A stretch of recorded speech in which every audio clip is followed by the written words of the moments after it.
Hello, welcome to day 17. So I went to the garden, I found some chives, garlic chives. I'm gonna be dehydrating that. And I also found some calendula, beautiful calendula. I'm gonna air dry these and I'm gonna put them in salves. You know you're a homesteader or a gardener, or if you have like food laying around a little bit. So this is nothing, like this, like in a month I'm gonna have like actually now I have a quarter of my dining table that has tomatoes ripening, and I have this here. So this is my reality for somewhat August, September, and a little bit of October. So, but at the end of all of that, I'm gonna have full shelves and full freezers. Now, let's see what I'm gonna do with all of this. For the calendula, I'm using a wood basket, putting them face down, and I air dry them, just shake them a little bit to remove the critters. So if you're looking for an easy flower to grow, calendula is one of them. They reseed themselves every single year. So the first year I planted a patch, grew them from seeds that were given to me, and then they're coming back year after year after year. So they're not a perennial, they just reseed themselves, and there's beautiful colors. So I have like strawberry, I have orange, and then like there's beautiful colors. But the reason why I'm growing them was like for creating an environment for all the buzzing friends. But now this year I want to dehydrate them for medicinal purposes. So it is an easy flower to grow. It reseeded itself, so that's perfect. So if you're looking for an easy flower to grow, this is a go-to flower. And now, since I'm a novice with medicinally with this, I'm dehydrating them, and then during the colder months, I'm gonna research. I wanna do salves for the skin. I've been hearing lots of good things, especially for scarring. So this is what I'll be doing with the calendula. Now, as for the garlic chives, so these are exactly like regular chives. They just have this garlic flavor. I'm gonna be washing them, chopping them, and after that I'm going to use probably the dehydrator. And once those, same thing as the green onions, so it's going to be the same principle. It's going to take a couple of hours, and then I'm going to have the options of either leaving them like chive would look when you buy chives at the store, or I can powder them for a chive garlic powder if I wanted to. When I'm dehydrating really small stuff, I like to use a silicone mat. These are not made for that. This is for fruit roll-ups, but I just put stuff on it. I do this with garlic, chives, little herbs. It's easier. I'm not going to lose anything. I might get a little bit more in the garden. My plants still has a little bit. But this is how I'm going to dehydrate it. Last thing I'll be preserving today is these cucumbers. My plants this year are booming. So basically, I wash them. I'm going to remove the two tips, peel them. And then I've discovered something last week. Yeah, I think so, it was last week. So I don't know, out of a whim, I said, oh, wouldn't it be nice to do cucumber frozen strawberry smoothies? And I gave that, and I made that for the kids, and they really loved it. So that's what I'll be doing. So it's going to be frozen cucumbers with frozen strawberry smoothies. So these will be frozen. I think I have 1, 2, 3, 4.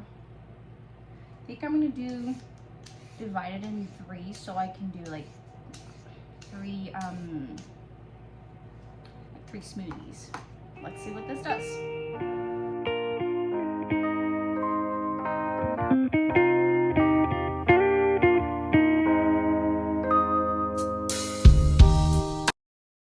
Before I let you go, I'm going to give you another trick today. So if you're using vacuum sealer bags and you want to write on them, I'm pretty new to vacuum seal. This is my first season doing it. Write your information before you vacuum seal. So I write the date, the year, and what is inside.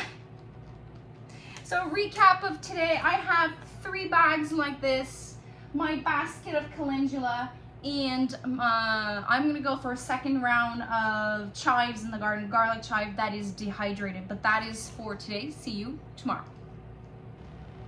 Day 18th of the challenge. Today I'm gonna be making this is gonna be a mouthful, hot pepper pickled relish. I've been doing this for many years, and you need peppers, lots of it, 10 cups. So I'll be chopping. You can tell I love this tool. So I'm gonna start doing that, and then I'll walk you through the rest of the ingredients. But I have some colored pepper here just to add more vibrant color to the relish. I bought these. I doubt my peppers will do coloring this year. Temperatures have been all over the place. Sun's not being present. So I found a deal, bought a couple, and then I'll be using whatever green peppers I have.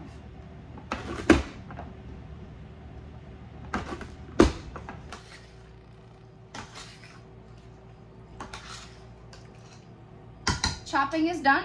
In here, so I'm doing 1 time the recipe. I have 10 cups of mixed sweet peppers, and that includes 2 cups of jalapenos, hot peppers. So the original recipe is 5 cups of whatever pepper you want and 5 cups of hot pepper. I'm not that courageous, so I went 8-2. So when I started doing this recipe, the first year I did I put 2 cayennes, 2 jalapenos, and 2 banana peppers. And then a year after that, I did a full cup. So I gradually added more heat. So if you're not used to heat, go gradually, because you can get surprised, because 5 cups is a lot of hot peppers. So I've used the biggest adapter on my Chop Wizard, but I think if I have enough, I'm gonna try something new. I'm gonna do a batch with a little adapter. So I've been doing relishes with this, but I've always been doing my hot pepper like this years prior, but since it's the first year, I'm gonna have so many relishes on my pantry shelf. I think I'm gonna try to see which one I prefer, but that's a future project. So rest of the ingredients, I have 1.5 cup of onions. I used Elsa Craig, sweet onion, and a red one I have. 2 cups of sugar and 2 cups of vinegar. I have half of it being apple cider vinegar and the other half being regular white. I'm gonna bring this to a boil, let it cook down for a little while, probably around 10 minutes, and then I will be water bathing it. So my jars, I'm gonna be doing it in 1/2 pints. They're in here being warmed up, and then time for counting. I'm filling the jars, and I'm leaving 1/2 inch of headspace so that I can do the next process, which is debubbling, and then washing the rims and adding a new lid and a new band. And after that, back in the counter for the water bathing process. Recap of today. I have 7 1/2 pint jars that are going in a water bath, and it's going for 10 minutes. Always check your elevation. When you're following a recipe and you want to be sure that you're counting it safely, do a little bit of research first to see if your elevation is different than mine and if you have to do adjustments. See you tomorrow.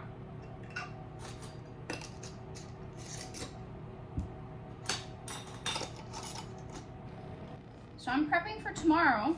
what I'll be canning. So this is beef bones. I have some roasting in the oven. These were already cooked. I had them in the freezer. I have some onions, I have some carrots, some celery from the garden. I went with herbs, parsley, rosemary, yellow oregano, thyme, salt, peppercorn, and 2 heads of garlic. And then once these are roasted, I'll be adding them to this 16-quart roaster I have, and they'll cook probably between 12 to 24 hours.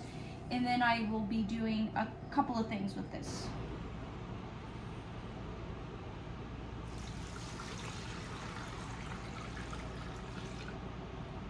After the broth, I saw that some of the tomatoes were ready to be processed, so instead of freezing them, I had just enough to do a zesty salsa recipe. But sadly, my footage didn't work.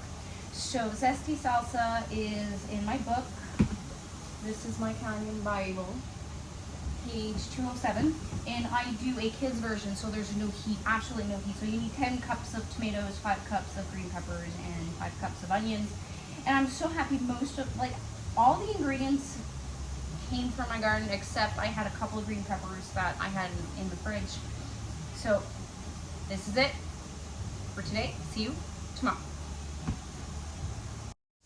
Day 19th. It's been a heck of a day. I was not supposed to be out all day, but then that's what happened. So I strained my beef broth, and now I will be canning it.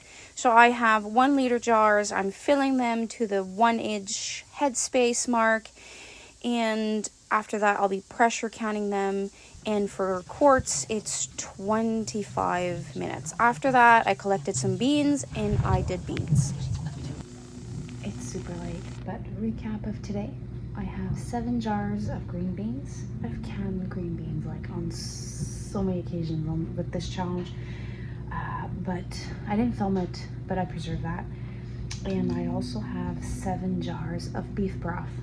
It's a little bit light. It's the first time I can beef broth. I have to check what I could do to make it darker, but that's it for today. See you tomorrow.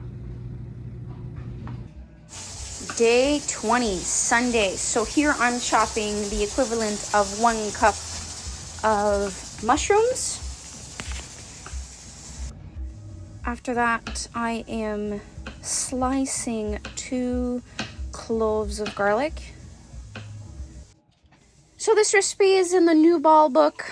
I think I've showed it before, but here are the list of the seasonings. So 1 teaspoon of pepper, 2 teaspoons of salt, 2 teaspoons of thyme, 2 teaspoons of parsley, 4 tablespoons of tomato paste, 4 tablespoons of Worcestershire sauce. So sorry, that's a mouthful. Once everything is in your bowl, this is where you're going to add your 1 cup of mushroom, 2 cloves of garlic, 1 cup of onions, and then it's time for meat. It says beef, but I'm trying moose. 2 pounds. With your hands or a sturdy spoon, you're just going to mix everything together. I have 2 jars ready, 1 liter jars, and you fill them to 1 inch of headspace, and then liquid of your choice. I am using beef broth that I've made, but you can also add water. As usual, debubbling, making sure that headspace is 1 inch. And then I'm going to process these jars with my elevation for 90 minutes for quart size jar. So this is it for today. See you tomorrow.